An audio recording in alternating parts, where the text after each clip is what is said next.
तो हम लोग बात करेंगे अब मैकेनिज्म ऑफ ब्रीदिंग के बारे में कि जो ब्रीदिंग होती है उसकी क्या मैकेनिज्म है, उसको डिटेल में देखते हैं। तो यहाँ पे हम देख रहे हैं 2 डायग्राम आपको दिखाई दे रहा है। इसमें एक है इंस्पायरेशन, एक है एक्सपायरेशन।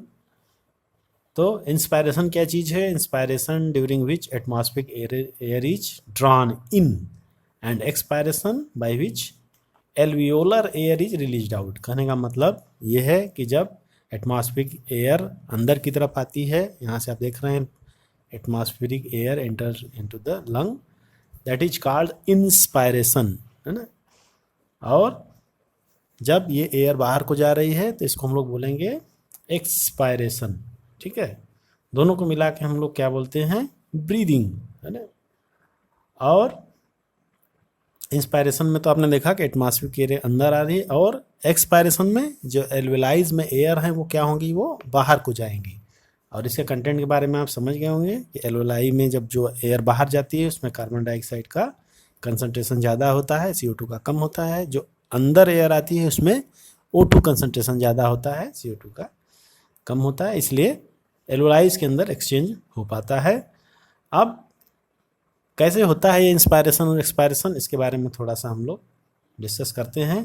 तो inspiration can occur if the pressure within the lungs या intrapulmonary pressure is less than atmospheric pressure, that mean there is a negative pressure. कहने का मतलब ये है कि एयर कैसे मूव करेगी, कहाँ से कैसे मूव करती है? जब इसके अंदर का प्रेशर कम होगा, बाहर एटमॉस्फेयर का प्रेशर ज़्यादा होगा, तो हवा अंदर को आएगी, air will inter into the lungs. Whenever जब यहाँ का प्रेशर ज़्यादा हो जाएगा, जैसे इस डायग्राम में देख रहे हैं, जब इसके अंदर का प्रेशर ज़्यादा होगा और एटमॉस्फेरिक प्रेशर अगर कम है तो एयर बाहर को जाएगी। तो ये डिपेंड करता है कि इसके अंदर कितना प्रेशर है इस और एटमॉस्फेयर का प्रेशर है, इन दोनों के कंपैरेटिव जो होगा इंस्पायरेशन या एक्सपायरेशन होगा।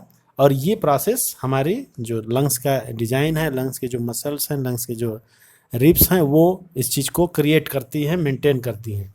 तो जब इसका वॉल्यूम ज़्यादा होगा तो इनका प्रेशर क्या होगा? अपने आप कम हो जाएगा, और यहाँ पे एक नेगेटिव प्रेशर क्रिएट होगा, सक्शन प्रेशर क्रिएट होगा, और एयर अंदर को आएगी इजीली। जब यहाँ पे इसका वॉल्यूम कम हो जाएगा, सिकुड़ जाएगा ये, तो क्या होगा? यहाँ का प्रेशर ज़्यादा हो जाएगा, तो एयर जो है बाहर को रिलीज हो जाएगी। तो इस तरह से हम कह सकते हैं कि pressure within the lungs या इंट्रा पल्मोनरी प्रेशर, है ना, is less than atmospheric pressure, तब एक निगेटिव प्रेशर क्रिएट होगा, एक सक्शन क्रिएट होगा, उसी तरह से एयर अंदर को आएगी। और expiration takes place within the, जब विद इन पल्मोनरी या intra pulmonary pressure is higher than atmospheric pressure. तो इस तरह से पूरा ये आपका इंस्पायरेशन और एक्सपायरेशन होता है।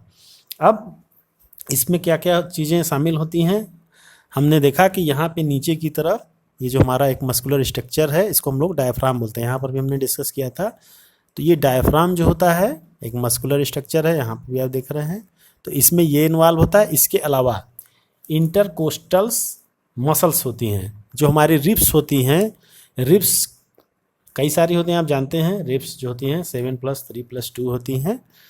तो रिब्स को जो अटैच करती हैं, रिब्स को जो जोड़ने वाली कुछ मसल्स होती हैं, ठीक है, उनको हम लोग बोलते हैं इंटरकोस्टल मसल्स, है ना। इंटरकोस्टल मसल्स उनका नाम हम देते हैं। तो ये जैसे रिब्स इस तरह से, मान लीजिए रिब्स ऐसे बहुत सारी होती हैं, वो आपस में कनेक्टेड होती हैं, तो उन रिब्स को हम लोग बोलते हैं इंटरकोस्टल मसल्स। इंटरकोस्टल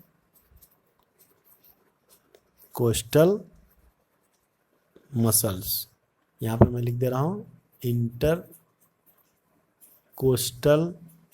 मसल्स, है ना। ये रिब्स को जोड़ती हैं। अब रिब्स में भी क्या होता है? रिब्स की जो डिजाइन होती है वो इस तरह से आप देखेंगे। रिब्स हमारे बॉडी में स्टर्नम यहाँ पे ऐसे मिड में होता है, और इस तरह से रिब्स होती हैं, आप जानते हैं, इस तरह से रिब्स होती हैं। तो इनके बीच में जो मसल्स होती हैं, इनको हम लोग बोलते हैं इंटरकोस्टल मसल, ठीक है। ये भी रिब्स से मान लीजिए ऐसे।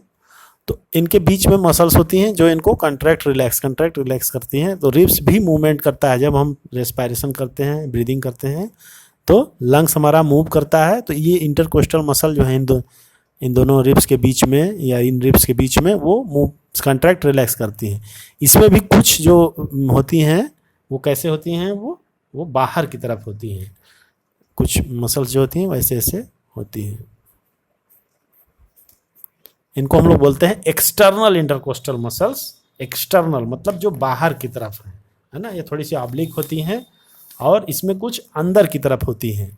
इसमें नीचे अंदर की तरफ इसमें मसल्स होती हैं जिनको हम लोग बोलते हैं इंटरनल इंटरकोस्टल, यानी इसी के पीछे होती हैं ये, ठीक है, इसी के पीछे होती हैं। तो अंदर की तरफ होती हैं वो इंटरनल इंटरकोस्टल मसल होती हैं, और जो बाहर की तरफ होती हैं वो एक्सटर्नल इंटरकोस्टल मसल होती हैं। इन्हीं दोनों की कंट्रैक्शन और रिलैक्सेशन से ये सारा मूवमेंट चलता है।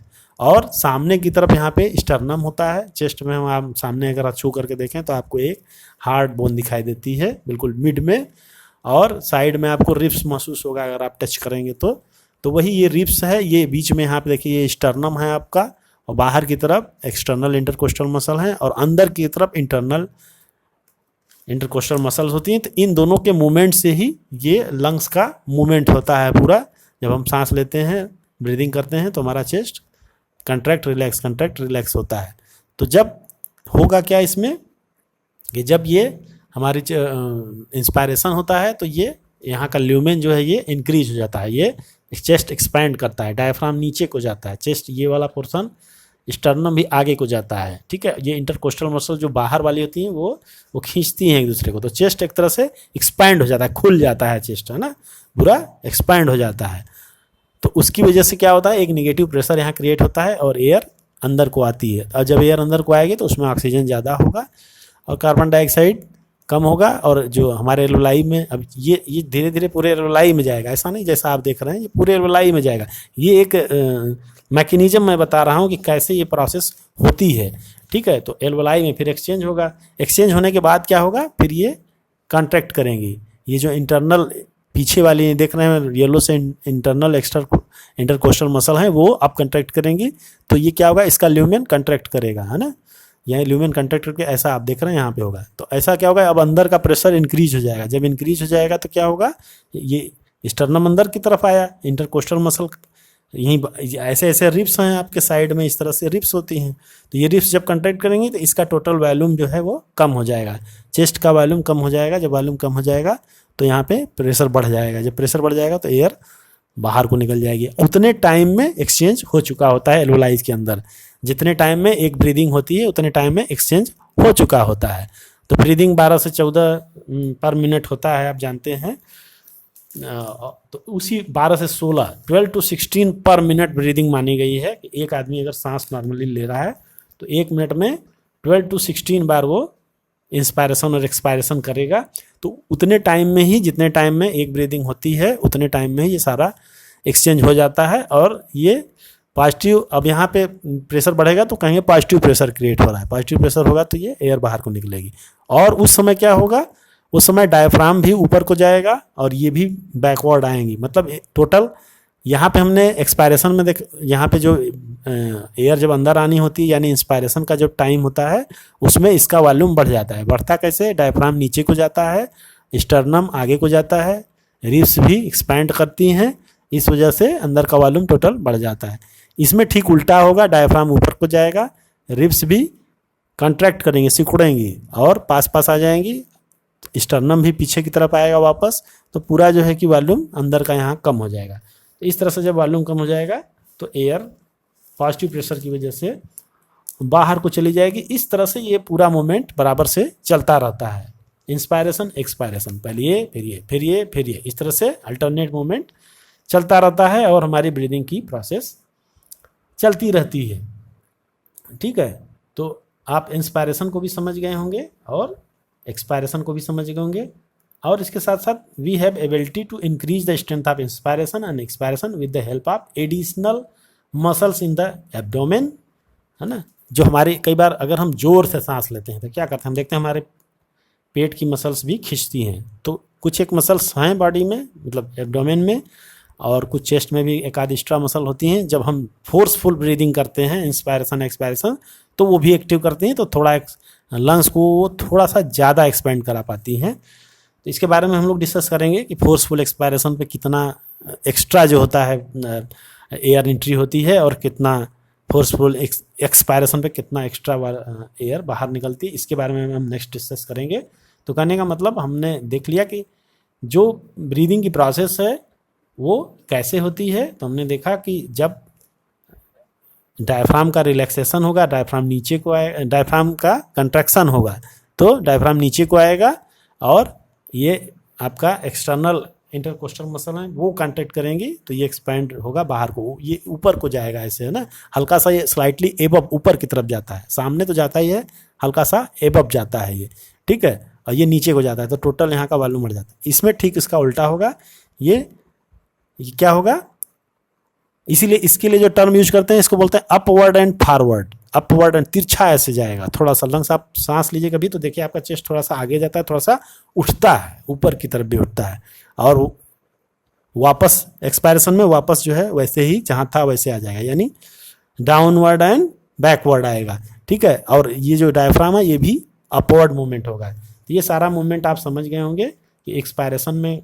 कैसा मूवमेंट होता है डायफ्राम और इंटरकोस्टल मसल्स का या रिब्स का, और एक्सपायरेशन इंस्पायरेशन दोनों में आप समझ गए होंगे। ये पूरी ब्रीदिंग की प्रोसेस है।